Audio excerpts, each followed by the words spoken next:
Dear friends, sitting down to write the script for this podcast, I'm a week away from the first cinema screening of my documentary, The Isolation Diaries. By the time you hear this, it will be 12 hours until the lights in Il Kino fade and the first scene emerges out of the darkness. I still have so much to do on the film, and logically it makes no sense that I'm trying to keep up with my podcast schedule.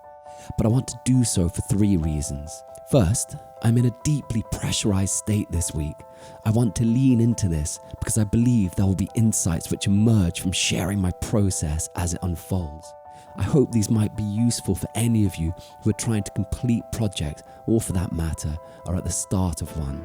The second reason is that the podcast is an opportunity to speak with you in greater depth about both the creative process and the thinking behind my release plans. For those of you who are working hard to move creative projects forward or to launch your own products or businesses, I hope that you might find some fresh ideas and inspiration in my own journey. Oh, and for that matter, there are many new ways I'm reinterpreting how I approach the release of a creative project in light of the advice of the experts I've spoken to on this podcast. More on that later and in future episodes though. The third reason to keep up with the podcast schedule is that I'm enjoying challenging the notion of what a podcast should be. As you will have heard in my first 2 solo episodes, I'm introducing music and sound effects and trying to develop a creative approach. Today, I will continue this experimentation and drop a few audio segments from the documentary itself in. It'll be a patchwork episode, but I think a lot of fun. Oh, and beware, the audio is windy at times, as much of the film was filmed during a particularly stormy Scottish winter. So there's a storm coming in, and I managed to find this relatively secluded place to try and ride it out. Really so motivated just about the cold and the wind and the rain and trying to embrace the elements. I just thought, I've got to go out and enjoy it for a few minutes before the kind of hell comes down. We're all in preparation for whatever's coming in off the Atlantic. One must never forget that one's life is in one's own hands. Despite the circumstances, there is always that inner power, that inner energy, that vitality to call upon, to go back into the fight once again. There is always this case and this potential for renewal. And I don't know why, but in the West, it's as if sometimes we forget about this potential that we can grow inside ourselves. Our growth does not end at the point of our maturity as physical beings. Our growth begins at that point. That's when we get started. That's when we become like the river, just tussling out. It's one life, it's one chance. And if anyone or anything has made you feel like you can't approach it or face it, or that your story's over here, they can think again. Because the journey begins at this point when we choose to live. Keep in there, brothers and sisters. Keep in there. Someone asked me yesterday, what's the film about?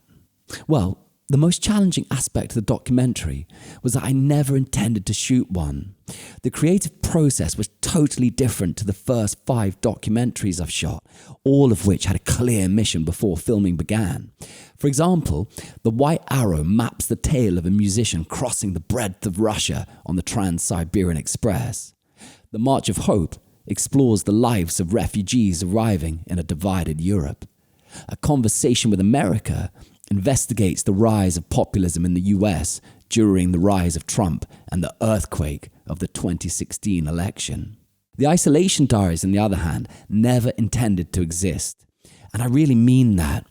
The one thing I never intended to do was to make a documentary. Why?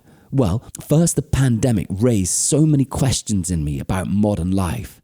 In a technologically obsessed and success-driven world, where was the space for the human spirit? The question of being versus doing dominated my mind during lockdown. My life in the creative arts had always been a struggle, and like so many others, I'd compensated by fighting. But fighting means so often keeping oneself busy in order to keep moving forward. I'd enjoyed the challenge of life in the arts, but the openness of spirit which led to it had been replaced by the unwieldy ethos of work, work, work. When the pandemic hit, I was 6 months in from a devastating breakup, and in the isolation of the first lockdown, I felt like I'd returned to zero. Somehow, the outer trauma of society mirrored my inner trauma, and though my attitude to pain had always been to fight my way through it, I realized there was no healing except the courage to be inside the pain itself. Simply put, the way out of the pain was only to go through the pain. It was during this time that I started writing the songs and diaries which form the basis of the Isolation Diaries. However, when the world opened up, the strangest thing happened. I wanted no returning to normal. I wanted no return at all. And more so, I wasn't sure what it was I would return to, even if I did want to. My only certainty was the need to delve deeper into mortality, suffering, love, and being, questions awakened by the pandemic. I knew that this meant trying to return to the thing itself, known variously as the Godhead, Tao, Logos, Brahman, the true self or Atman. And it meant throwing out the modern separator tools, whether it's the phone or Netflix or a damn video camera for that matter. I bought my camper van Donna and set out deeper into isolation. But the more I immersed myself in the experience, the more I moved beyond my own personal pain and into a deeper, more profound connection and exchange with life than I'd ever known before. The strange thing is that within that process, I opened up a huge space inside myself, as if mirroring the vastness I witnessed outside, whether in the Alps, Meteora, or the Scottish wilderness. In this space, I started experiencing the deepest conversation with life that I'd ever known. At some point, I realized that part of my own journey was to express that inner conversation in some type of artistic form. The Isolation Diaries is the expression of that conversation. It's a man trying to map out, record, and express an unfolding spiritual journey in real time. The documentary has been so hard to edit because this story is not about the arrival somewhere. It's about the journey of getting there. So it means there's a lot of scratching around, looking for answers, and pursuing that meaning. The film is not about a journey upwards to a greater oneness, but rather maps the process of being broken down into a version beyond oneself. Carl Jung introduced the idea of the collective unconscious, the idea that there is a universal realm of archetypes, imagery, and symbols which connect all human beings. But how can we access this? It seemed the modern world was designed to look everywhere, but at what truly deepens our understanding of existence, life, and one another. I wanted to take an axe to my own conscious self and mine into the room in the basement of my being. Or rather, I felt so broken that I didn't have a choice. If there was a path to heaven, I knew it could only be reached by traveling through Hades itself. I know that it sounds absurd to talk about these things in our increasingly pragmatic world, yet at some stage we have to make a stand for our spiritual life, and maybe, just maybe, to do that means that we have to have the courage to enter the theatre of the absurd. One of my favourite quotations by Dostoevsky is, "Sometimes a man must be willing to become a clown so that the great idea may not die." Yet one has to ask oneself, what is the great idea? Well, with the Isolation Diaries, I wanted to commit to finding out. And so, for all its flaws, that is what the film is about. As I edit this documentary, I notice a shape emerge. Out of devastation and love and the isolation of the pandemic, I felt the calling of nature. I'd lived my whole adult life in cities, and yet as new questions emerged, I found no answer in my present circumstances. What I know now is that a voice emerged which said that there was somewhere I needed to go and something I needed to find. I knew it was contrary to the pragmatic decisions I should take in trying to rebuild my life. Yet by the time I arrived at Mont Blanc, something had shifted in me.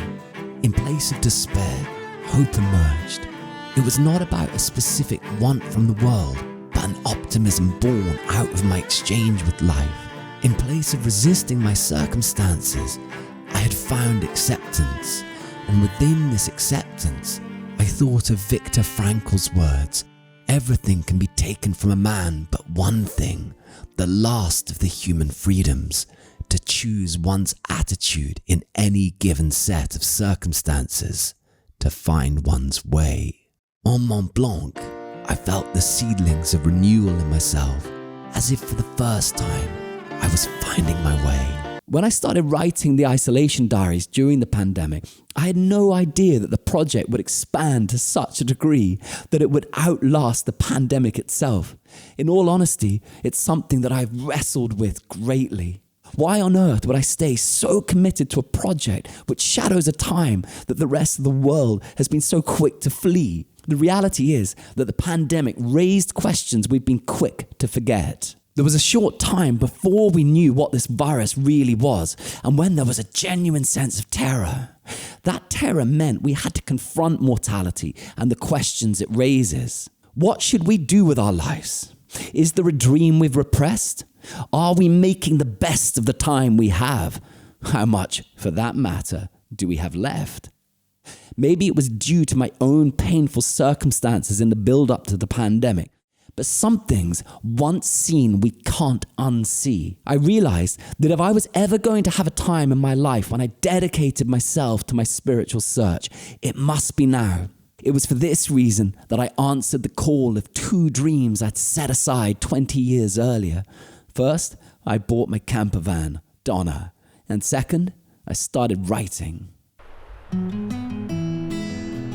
Good morning, everyone. I wanted to give you a quick tour of Donna. So coffee's outside today. I'll always have 2 versions of my desk.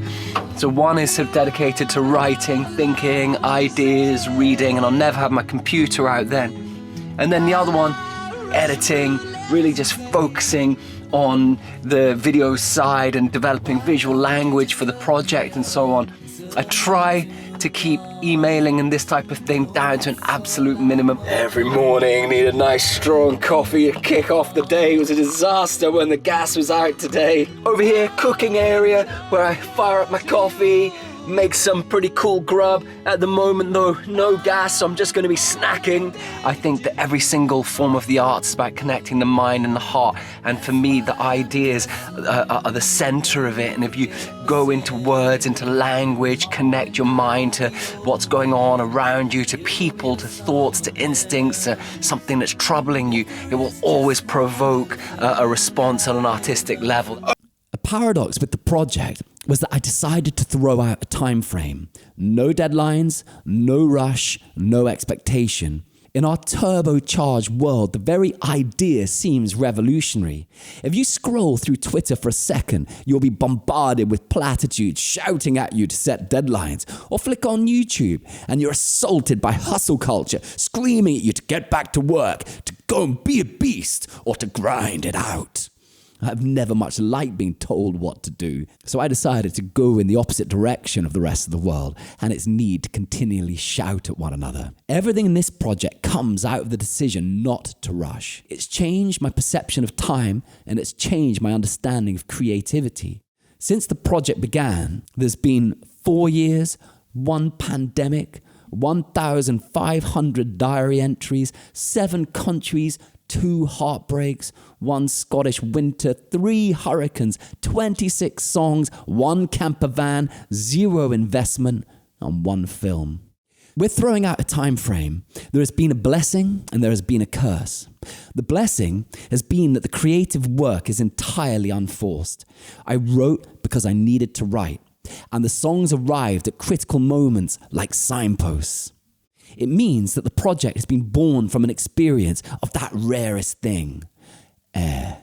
The byproduct is that I've not worked within my own time frame, but that of the project itself. Its unfolding nature has made the Isolation Diaries far vaster in scope than I ever intended. It just goes to show that it's our projects that are in charge of us and not the other way around.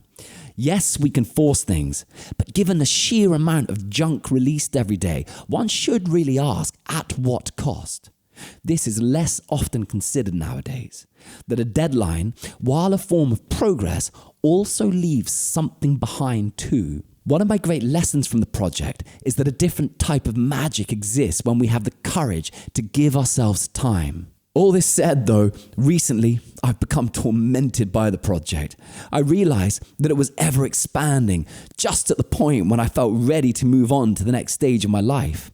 It was for this reason that I placed the hard deadline for tonight's screening on myself. Suddenly, from feeling inside time and using it as the greatest asset of the project, I felt my future self constricted by it. This came with danger. Now, I've written about albatross projects on my Substack, those never-ending projects which become so vast or heavy we never manage to finish them. I realised that Isolation Diaries faced this perilous fate. So, since one of my guiding principles in life is not to hoard stuff, it was time to get the project over the line. This is where I now find myself, in the creative hellfire of trying to complete the 3 pillars of the project. The first is tonight's documentary. The second is to complete the artwork for the vinyl and send it to the pressing plant. The third is to work out what to do with the diary entries themselves. It may be that they are just too personal to ever release, but either way, it's time to make a decision. Nearly at the snow. That would be a magical thing just to get to its threshold. I haven't dreamed my last. I would dream again. So made it up here to the crest of the snow line. Fell a little bit through the threshold. Went a bit further than I was intending to go, but just feels something very releasing to be up here on the crest of the snow. The snow is actually beginning to come down, and just kind of giving my spirits back to these mountains for a few minutes.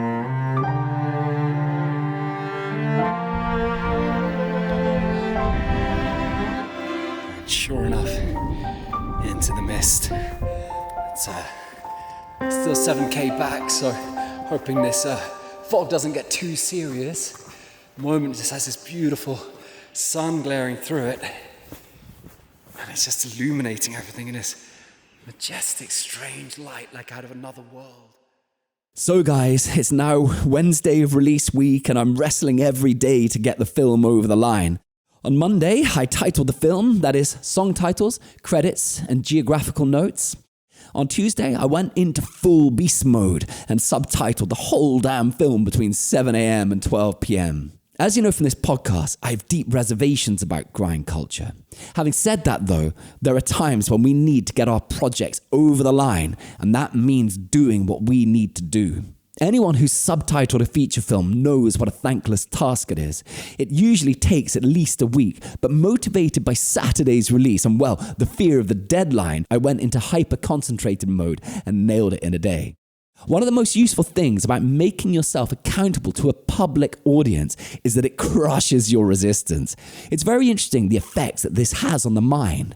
The reality of any project is that we always avoid doing the most tedious tasks. The great thing about a horror deadline, though, is how it concentrates the mind.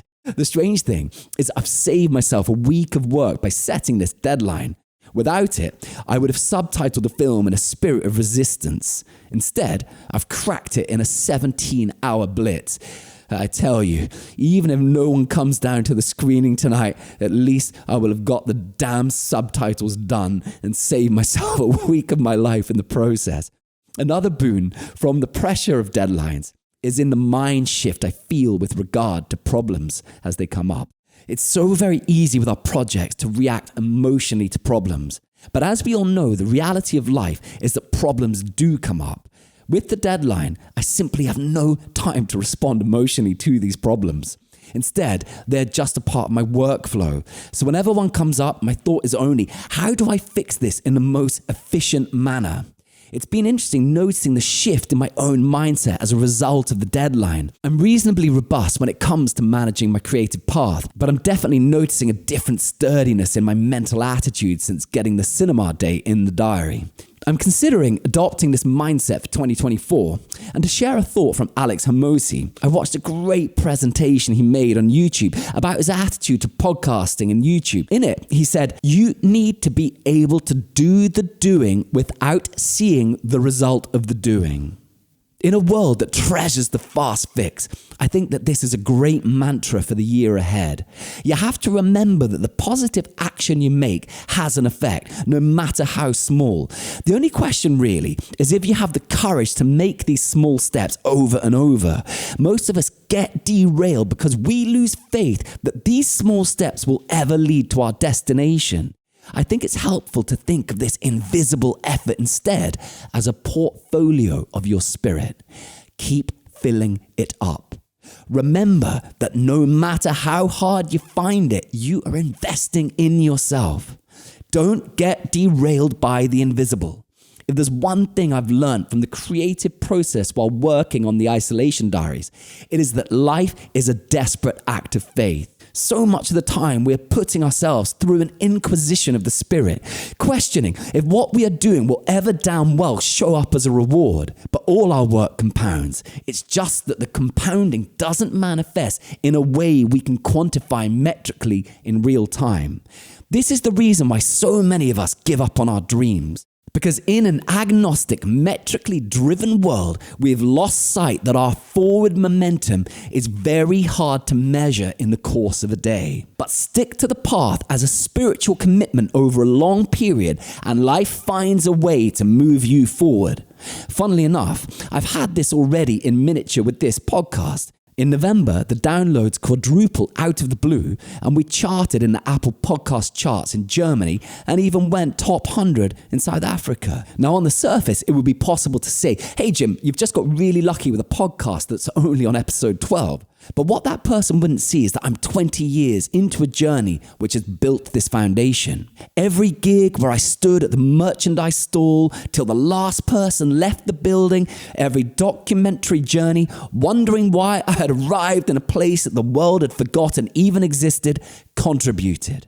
It's our unseen actions made with nothing but the faith that we will put the best of ourselves into the world. It is these actions which compose our story and which at the last drive our life forward. As Hormozi said, you need to be able to do the doing without seeing the result of the doing. It's so liberating just to feel that utter sort of acceptance, that participation, that sense of being a part.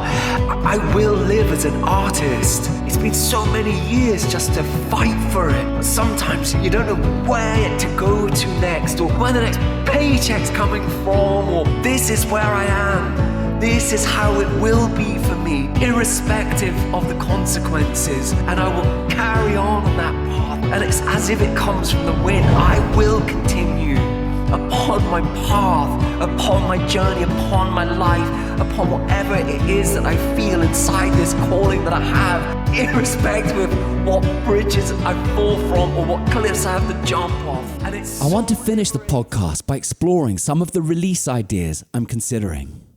This is all very early days, but I want to share it in case it helps, inspires, or gives food for thought to any of you toying with how to release something. So with the documentary, tonight's screening has been about setting a hard deadline to finish it. I've had a lot of support online as I've worked on the Isolation Diaries, and this has been in part because I've been exploring both its philosophical questions and creative process in public. It's also been very helpful to test ideas, and I've treated my Instagram as a type of online magazine, documenting the challenges I've faced and the discoveries I've made along the way. Some of the reels I've created even became prototypes of the documentary itself. One hit 1 million plays, and though it's fun when something goes viral, more importantly, it shows me what's resonating. So for 2024, I want to encourage all you artists and creators out there who are wrestling with the role of social media in your professional life to work on a mind shift. With regard to social media, stop thinking of it as social media. Instead, document your journey. One of the problems blocking you is that you want perfection in your posts. But your posts are not the artwork itself. They are your online sketchbook, your fanzine. Use social media instead as something where you curate and test your ideas. It's not about posting the Mona Lisa. It's about posting what you're going through while you paint her. I know that it seems daunting, especially to put yourself on the line. But an unexpected kickback I've had from returning to social media during the Isolation Diaries has been learning that the braver I am about sharing my struggles, the more the interest in the project has grown. The result of this is that I've made a much more personal and daring film. In all honesty, it gives me butterflies as I write this because the documentary explores a human being in a deeply vulnerable, changing and transformative state. But I've been able to take the step to do this because of the support I've received. I feel like I've got your backing. In a world where we're taught to project success and our indestructibility, it transpires that people are after something our technologically driven society too often forgets: to be human.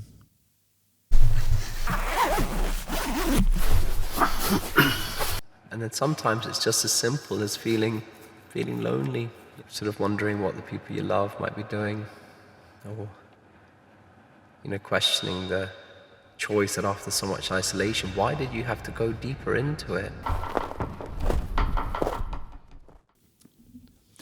So guys, that's the end of the podcast for this week, and I just want to say, just riffing this here at the end, it's been such a challenging and difficult week. I've just been locked into 17-hour days, day after day, and it's just been really about shifting and digging into the deepest part of your spirit, getting something over the line. And, there are just times when we have to go into that other part of ourselves, and it's really something to reconnect with that muscle that we have inside ourselves. And I know that every project, doesn't matter whether it's your creative project, your business, your product, whatever it is, it's always painful getting stuff over the line. This is something that I've thought about over and over. It's easy to start stuff, and it's so damn hard to finish stuff. And the reason why it's hard to finish stuff is because of this very state that I'm in at the moment. And the reason that we avoid it is because it's not easy. And honestly, I'm struggling like hell. Why? While I try to get this film over. It's now Friday night. The film is rendering. It's still got an hour to go, and I'm just squeezing the documentary in at the last while I try to get it rendered. And I've got to then go to the cinema and drop the film off. It's the 9th master version of the film. And the thing is that every time you render the documentary, it's 6 hours before the film completes itself. So there's this point that comes when you're just out of control, because every time you're trying to make that master version, you've got to wait 6 hours. You're powerless, and you're just waiting to watch it yet again and see if there's another glitch or problem or mistake or whatever it is. And at some point, you've got to let it go. And I know that, but you still are trying to represent the best of yourself artistically. So it's not about perfection. There's that quotation, done is better than perfect. But you're also trying to represent both the best of yourself and your ideas to your audience. So you're always negotiating with that compromise between done and perfect. And it's after all this time, you just want to represent the ideas as best you can and to the highest ability. So I've gone into a pretty wild state this week, and I'm a little bit mad at the moment, I tell you. And sometimes sometimes our projects take too much for us. And that's the paradox, that's the Faustian bargain, because you go through those thresholds to learn something new about yourself. You become something new during their making. But while it makes you something new of you, it gives you something, but it also takes something away from you. And it can be very, very edgy. And it can put you into wild states and wild emotional, far out states. And you get to that point where it's like, is this good for me? Is this good for me where I'm at? Why am I pushing it to the edge again? Why? And so I'm right in that space at the moment, guys. And sometimes that's what it takes to get something over the line, but always beware the cost. Always be aware the cost. So yeah, I'm in that state where tomorrow, releasing this film, and I'm still unsure whether there's damn well going to be a film. In my mind, I can see it. I believe I'm going to get over the line. That's my dream. But the fact is, you may well not get there. But damn hell, what is living? It's to know you've put every part of your being into the will to create, the dream of creation, to make something that represents more than the fragmentation of what your being so often is. That's what the promise of creativity is. That for all the things that you feel and the pain that you go through and the transformation and the obstacles and the going in the wrong down direction and the way that you're broken down and the way that you're built up, the project is an opportunity to represent how you see the world as in a oneness. It's not the thing itself, but it's a representation of it, and it is worth fighting for. And even though it's difficult, it's worth it.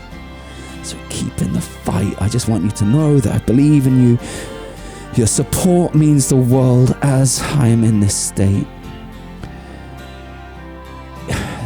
At the end, the isolation, the paradox of it was the reward of sharing again, of learning that life is reconnecting, and each and every one of you in your struggle.